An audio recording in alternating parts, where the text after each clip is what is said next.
Good afternoon. Guess what?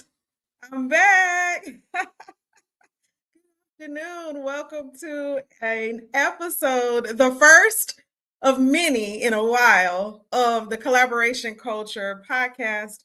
I am your host, Kimberly Winborne of Kimberly Winborne LLC. I am also the executive director of Seasons Village, which is a nonprofit that supports single mothers. We partner with them in an effort to help them overcome obstacles and break the cycle of generational poverty. Kimberly Winborne LLC is a business and financial consulting company that I've had for I don't even know how long now, been an entrepreneur for over 20 years. And the podcast, the Collaboration Culture podcast, is a part of my media company, Coffee and Collaborations Media, which also has housed a TV show and several other podcasts. So guess what? This is our 8th year. This is our 8th year podcasting. We started off as a radio show with Every Dot Black, owned by Jimmy Davies, and launched off into being a podcast, the Coffee and Collaborations podcast. And since that time, have had a few iterations to land on the collaboration culture, because if anybody understands what collaboration means, you understand that there is a culture behind it. And as leaders, which we're going to talk about leadership a little bit today, it is so significant and important to have a spirit of collaboration. So the person who I have today, as we return, is Commissioner Tara Waters. And this is also, I don't know if you knew, so we had Women's History Month in March, right? We had Black History Month in February. Did y'all know about International Minority or Black Women's History Month? Did y'all know about that? It's very young. It's only about 10, 11 years old. It was founded by an organization. And so for International Black Women's History Month, April, which is also Financial Literacy Month, one of my favorite months as a financial consultant, we are bringing on Commissioner Tara Waters. So I'm trying to knock out all the different things with Tara, and I'm so glad she said yes. Make sure to share out the podcast to your audience. We want to see several people join us. And let me tell you a little bit about Commissioner Tara Waters, the beautiful and sweet Commissioner Tara Waters. She comes from a long line of public service professionals and is proud to continue that tradition as a member of the Wake County Board of Commissioners, District 5. She previously served as vice chair of the Wake County Board of Education, where she worked to improve educational outcomes and community engagement. Tara's past experience also includes working for the City of Raleigh Housing and Neighborhoods Department as a senior communications relations analyst. In this role, she oversaw the Volunteer Raleigh program and supported various community initiatives. Before her work with the City of Raleigh, Tara spent nearly 15 years at Wake Technical Community College, where a lot of our mother scholars at Seasons Village attend. And many of you started off before you ventured out into other things. This is where she built community partnerships, supported workers in transition, and developed programming to strengthen the local talent pool.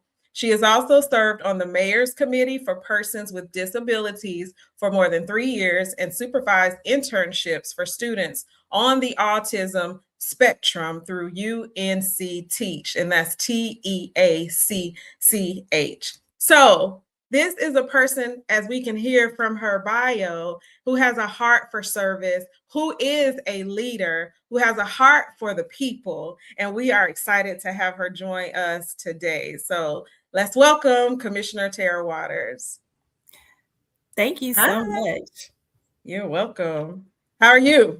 I am doing well, and I'm so excited to be in year 8 of your journey and appreciate the invitation to come out and share community and to talk about collaboration. Yes, absolutely. And I would love to open up with that. Exactly. What does community mean to you, and what does collaboration? Because collaboration is one of my favorite words. I probably say it 50 million times a year. But what does that mean to you when you say community and when you say collaboration? Well, I have to go back to my really early and humble beginnings. I grew up in a town of about 3,000 people, and I lived in walking distance of most of my relatives and cousins and friends. And so, having that really small town origin really helps you realize the importance of community. All of your neighbors know each other. You attend church with the same people. You go to school with the same people. And my mother was an ardent prayer warrior and prayed us into the best state to live in, North Carolina, and we wind up in Wake County. And so I am fortunate enough to have gone through the public school system here in Wake County, which also taught me about community and collaboration. Mm-hmm. My education, I had some great opportunities to intern with some amazing nonprofits and got a chance to see what nonprofits can do and how they can change lives. And so throughout my journey as an educator, as a nonprofit employee, I've always seen the importance of collaboration, community, and being able to build out what we want to see in our world today. And we do that through loving on our neighbors, through partnering, to exchanging ideas and caring for one another. Because if you want to go fast, you go alone. But if you want to go far, you go together. And so collaboration and community allow us to do just that. Absolutely. And I love that. If you want to go fast, you go together. And that is, for me, I remember someone saying that 1 + 1 = 2, but 1 and 1 is a powerful number. Like side by side, visually, that equals 11, right? Absolutely. And so I love that. I remember the first time I heard it, I was like, what? But when I thought about it, it truly made an impact. And so speaking to that community and the foundation from your mom and, all of the people around you, because as we know, the village makes a difference and the community around us makes a difference. As commissioner, what inspired you? Did any of those things inspire you into public service? And how did you rise to this position as commissioner? Well, absolutely. Having been a product of the public school system and having a great internship and becoming a first generation college student, all of those doors were opened by people who took an interest in me and who invested in me, who saw a light that I didn't even see in myself. And so I really want to be that same person to open doors for others. And so my journey into public service as an elected official is probably a little bit different than most. I started on the Wake Board of Education as a mom who was advocating for a child with special needs. And I did that with lived experience. And so as I represented my neighbors, I was representing myself and my household and had the same needs as those who trusted me with their vote to go in and speak on their behalf. And when I was on the school board, I realized that students have families, they have neighborhoods, they have larger communities. And so when the opportunity came open for me to join the board of commissioners, I thought that this is a great way to expand impact and continue to make sure that we have representation that really reflects the journey of the individuals that we represent. All the different things. All of my neighbors. I have experience as a single parent. I'm also an educator. I have experience as a household with a child with special needs. And so I can really delve into whatever area of advocacy that my neighbors feel is important, because I typically have experience in those areas. Yeah. And that's important. Like, people need to know that you care, right? They don't want to know how much you know until they know how much you care, as the saying goes. And so it's so important that people got to see you potentially. I'm assuming they got to see you before they got to vote for you and try to rally behind you. And that's super important. What is something that was one of the most rewarding projects or initiatives that you've had a chance to work on? And I hear you mention a few times, and it was in your bio, about working with communities who are experiencing disability. Within your own story, you're experiencing that through your child. And so if you would like to talk a little bit more about that advocacy as well, to give us an idea of how we can also be advocates for others. Absolutely. When I was an educator at Wake Tech, I stumbled across a group called the Mayor's Committee for Persons with Disabilities. And I didn't realize Mhm, at the time that going into a meeting just to share more about Wake Tech was going to open up a door for some really lifelong friendships. And so through that experience and joining the committee, I had a chance to meet members of the disability community, and was just really empowered and encouraged to be a voice for the lived experiences of neighbors who need additional resources and who require mhm, accessibility to participate in the quality of life that we all want to enjoy. And so for about 3 years, I was able to lead their disability awards banquet. And you would be really amazed at how many of our mhm, neighbors are intentional and care for, opening up doors of opportunity, whether that is through recreation, through education, mhm, just making space for our neighbors. And when we do that, we have a more inclusive society that reflects who we are, and everybody wants a chance to participate and foster a sense of belonging, and we're strengthened when we have representation across all areas. And so that has been a real joy to do, and I continue to be an advocate. Accessibility is really important to me. We want to make sure mhm. in every facet of our lives that everybody has the opportunity to participate. I love it when I go to playgrounds and they have been inclusive, and they have spaces for children in wheelchairs, or they have other features that have taken into account that everybody deserves an opportunity to participate in whatever activities that are being offered throughout our Mhm. community. And so I lead with making sure that there's room for everyone, because I know what it's like to not feel included. And I want to foster a sense of belonging for anyone who wants to be active in our community and needs a Yeah. hand to be able to step into the joy that we experience as a county. Yeah, you drove right into my next question, but what you just said about being an advocate for others and being a voice for others so they feel included, I think many people can resonate with that lack thereof, depending on what intersectionality they're experiencing. Mhm. Like for me, my intersectionality is being a Black woman, but there's other intersectionalities that I experience where I may not feel as included, depending on the demographic, the number of people like me in the room, for instance, or what have you. And so, as a leader, we may run into various scenarios where we do have to have others to stand in the gap for us to overcome some of the things that we're challenged with. And so, what challenges have you faced as a woman in leadership, and how have you overcome them? Well, as a child who was always really, really shy and always Mhm. underestimated, I've always had to really prove myself. And so I don't come across as perhaps as loud or as confident as some people, but I am what I like to describe as a quiet storm. And I work really Okay. hard and diligently to make sure that I fulfill the promises that I believe our ancestors left with us, and that duty to make sure that we see progress in our next generation. And so, as a Black woman, and as you lifted up, Black Women's History Month and all the service that we see among our community, it is important to me to be able to have collaboration with others, and also to develop allyships and to help others Mhm. understand what the lived experience that we have, and to bring others along to continue to advocate, because it's really important for me to change outcomes. And so I want people to have a different Mm. experience than they currently have. And so I do that with kind of a steadfast, maybe a more soft spoken approach, but definitely steadfast. And I really like to make sure that I achieve a goal. And so it's really important to me. I'm performance driven. And so I've got to have Mhm. progress, see things move for people. And when I can do that for my neighbors, that's even more meaningful to me. Yeah, I love that. Quiet storm.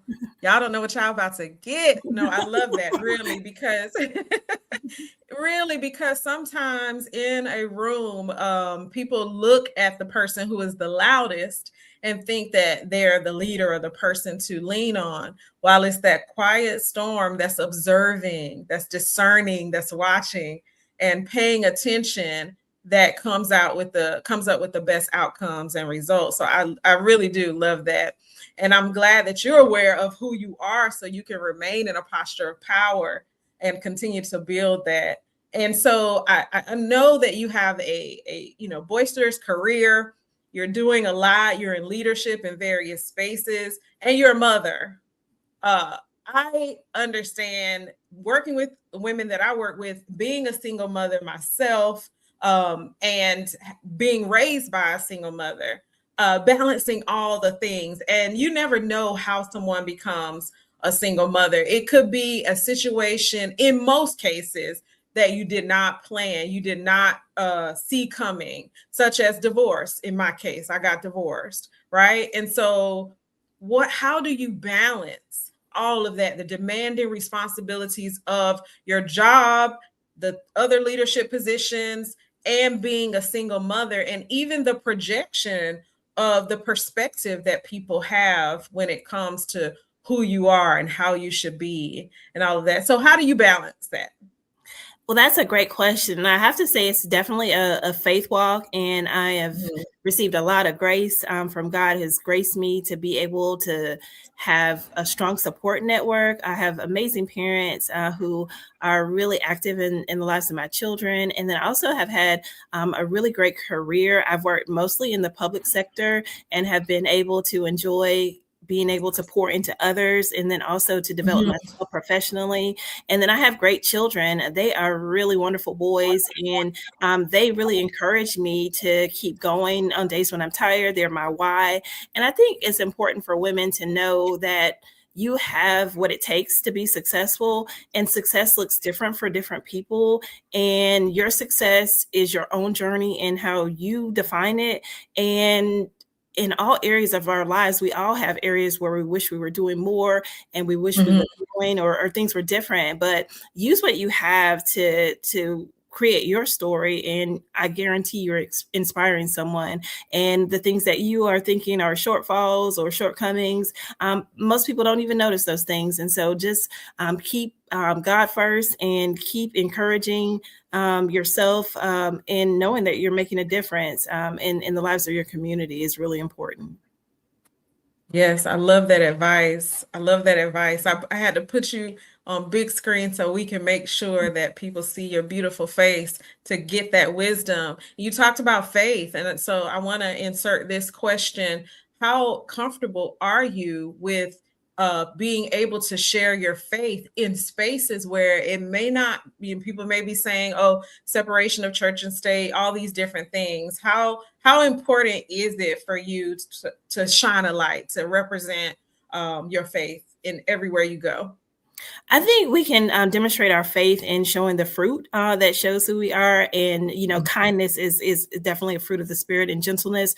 Those fruits of the spirit are what attracts people to us. And having a servant's heart, serving first, is really important. And when you make people feel important, that is something that we can all do as a part of our faith walk and our journey, and leading with service. And so we do live in a society that has lots of different communities and lots of different neighbors, but I think there is a common desire for people to feel respected and to feel loved, and that's a tenet of my faith. And so I hope to carry that out, and that people will feel encouraged. And when I cross paths with people, it is always my desire to leave them better than I found them. And I think that is a tenet of faith that we can all lean into.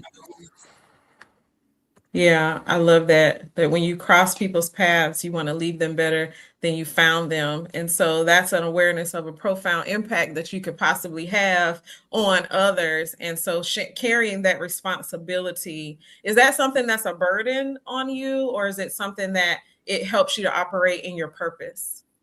It can be both. I have to say, just by nature, I'm an absolute workaholic. And so no matter what I do, I always think there's more that I could be doing. And so it is definitely a balancing act. And so I love to serve, and I love to help. And so I also have to remind myself to take a little time for self-care and to refresh, and not pour from an empty cup, but really appreciate that our neighbors really understand when we need to take a moment to pause and to breathe, and to rejuvenate, so that we can be a better neighbor and a better friend and a better advocate. Absolutely. That is such a great answer to that question. And you talked about being busy. I'm going to listen really closely to your answers with this next question. And I think many people will probably be listening as well, because balancing all the things that I just mentioned, there has to be some sort of strategy or routine or boundaries that you've set that you found to be effective in managing all the things, or as they say, juggling all the things with your time so that you can make sure to show up for work, being a workaholic, but also show up for family? What are some strategies or tips or tools and boundaries that you can share with us that work for you? Well, I have to say, I grew up in an extremely disciplined household, and my parents both had tremendous work ethics. And so I'm really fortunate in that it has given me a sense of drive to achieve goals and to keep pushing myself to achieve the next level of service that I want to do for my neighbors. And as I'm growing older, I'm also learning the importance of taking time for your family.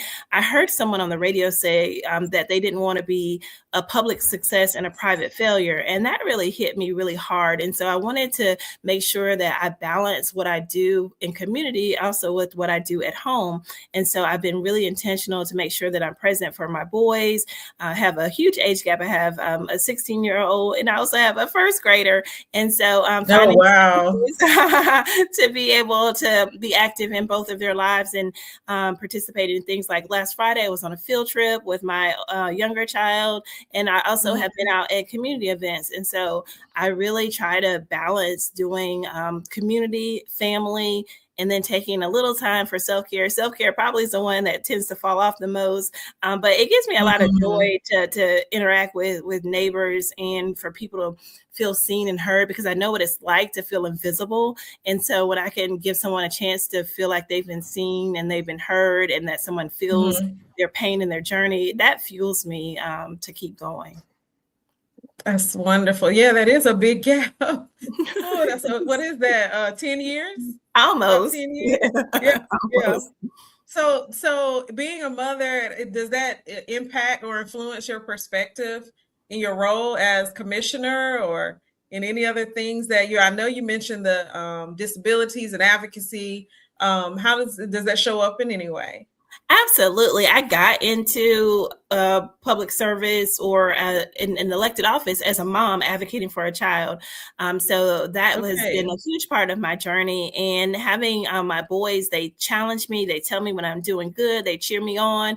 And they also let me know when I'm needing to pause and to slow down. My little one especially lets me know, Mom, I need your time. Slow down. We're doing a lot. And so they're good coaches for me. And then I want to make them proud in the work that I do. I want them to grow up and have good memories of good things that we did together and that we did for community. And so I want them to reflect on their childhood with joy. And so I try to be intentional about that. And that helps me to show up in spaces. On Saturday, for example, we went out to a community event. And so they were there with me. And so it was a marriage between my family and also my desire to serve our neighbors. And so there are many opportunities where we can bring it all together and do things that bring us all joy in conjunction with the work that I have been fortunate enough to be able to do as an elected official. That is awesome. So you would say that they have contributed to your professional success, or would you not? Absolutely. Yes. And if it were not for my older son and his disability, I wouldn't have been out advocating and ended up in a seat. I had a very interesting journey where he had an issue at school and I was just really struggling with it. And I ran into the superintendent, Caddy Moore, who was Wake County superintendent at the time. And I chased her down and she was so kind to me. She treated me like my child was the only child that mattered. And then within a few short months, I was on the school board. And so the journey has been miraculous. And the journey includes having sat in the seat that many individuals in our community feel. I live in 27610. I understand about affordability. I understand all the things that our neighbors are facing. And so when I make decisions, it is from a place of understanding what is important to our community. Yeah, that's so good. So in that regard, are there any new initiatives or projects that you're really excited about in your role, or any goals for yourself personally or professionally?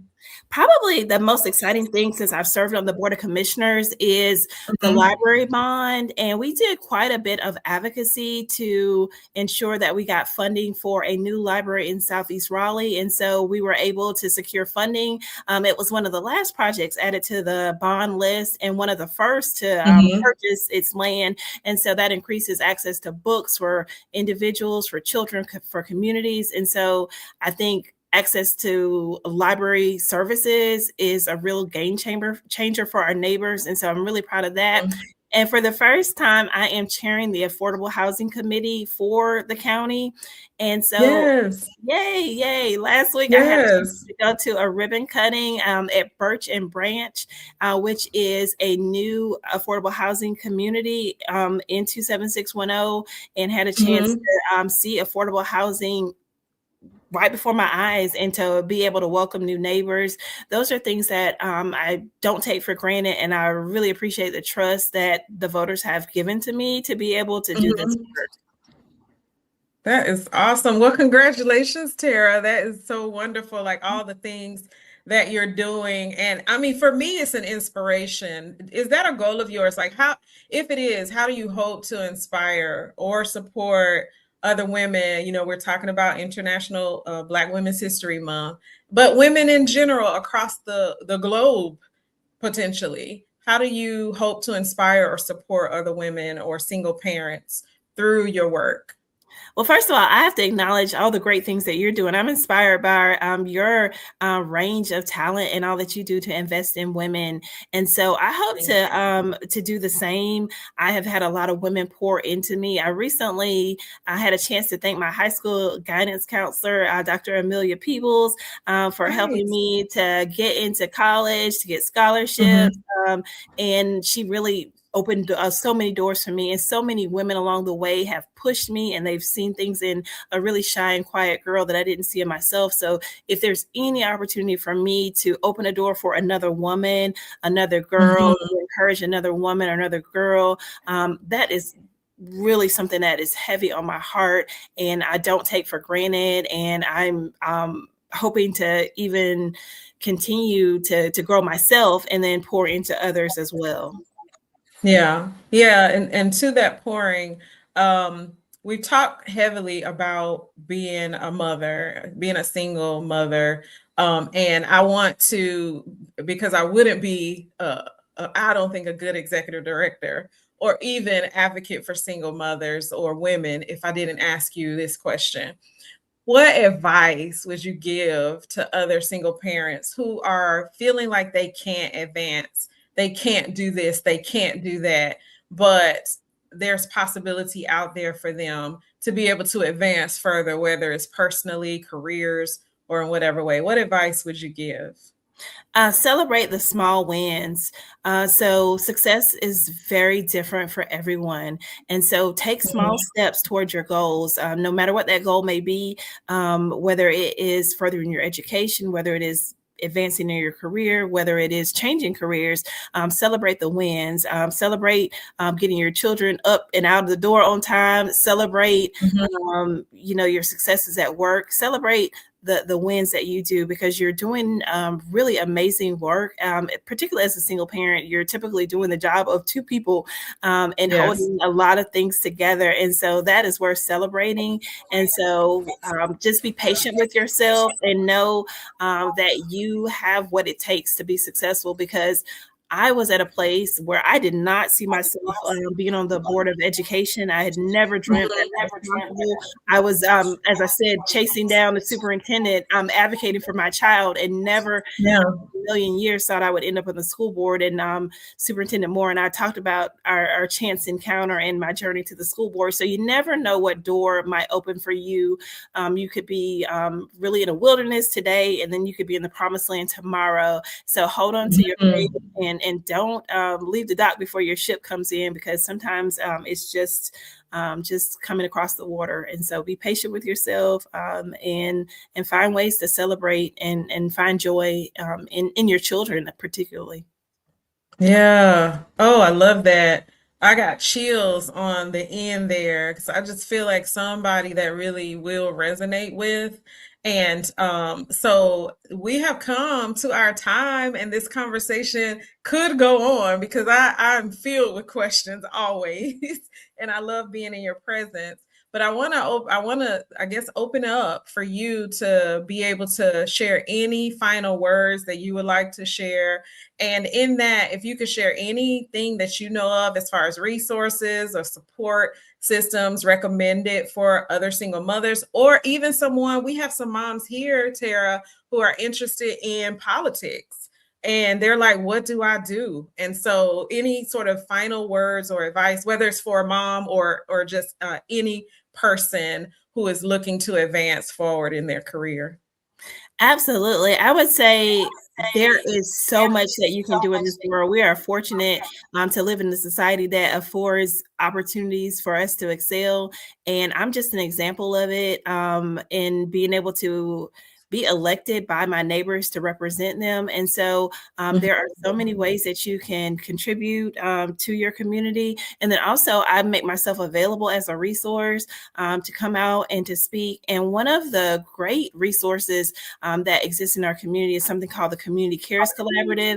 That was in that I worked on when I was with the city of Raleigh, which brings together nonprofits from all over our community to get together to know how that they can support and resource our neighbors. And so if they don't have the resource to support a neighbor, they know who to call. And so that collaboration is something to learn more about the City of Raleigh Community Cares Collaborative and all the resources that are available. Because if you have a need, there is likely an organization in this community that is there and willing and available to support that need. And always operate in grace, and always remember that mercies are new every morning. And so if today wasn't the day you had anticipated and hoped for, you'll have another chance to do it over again. And be proud of yourself. You're doing great things. So that is advice, closing advice from Commissioner Tara Waters, leader, servant leader, advocate, woman of faith, mom, and just a woman who is doing some powerful things. I'm so honored to have had you, Tara. I thank you for your yes. And I'll continue to stay connected. And we got to get our coffee time and all the things that we've been talking about. So hold off. I'll be right back. Thank you all for joining. 8 years, y'all, 8 years. What is that? New beginnings. Anybody into numbers? New beginnings. So 8 years. So let's see what is going to take place with the Collaboration Culture podcast. But not only that, Coffee and Collaborations media. I've been having some people in my ear about some things. So just be on the lookout. And thank you to everyone who joined this afternoon. Kimberly Woods McGee, who is in the comments, co-host of Love and Flow TV. Good afternoon, Rhonda Kozart, Katura Wicks. Good afternoon to all of you who joined. I know I can't go all the way back up, but I thank you for joining. Make sure to share out the podcast so people can get to know Commissioner Tara Waters, the powerful, awesome, wonderful Commissioner Tara Waters. And we will be back. Follow Coffee and Collaborations Media so you can stay abreast of all that's to come. See you next time. Bye-bye.